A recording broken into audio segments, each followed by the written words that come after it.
पिताजी, जिंदगी भर मैंने कई युद्ध लड़े, सम्मान के लिए, कर्तव्य के लिए, जीत के लिए। पर आज किस्मत ने मुझे वो दिया है जिसकी मैंने कभी चाह नहीं की।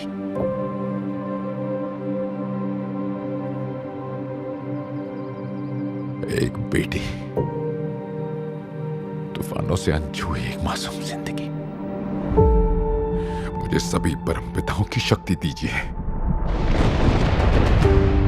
ताकि मैं एक आखिरी युद्ध लड़ सकूं, एक आखिरी दुश्मन को हरा सकूं और अपनी बेटी के पास लौट सकूं। एक योद्धा बनकर नहीं, सुकून बनकर। उसे युद्ध नहीं, शांति का एहसास दिलाने जो मेरे नसीब में नहीं था। पिताजी, मेरी पुकार सुन लीजिए।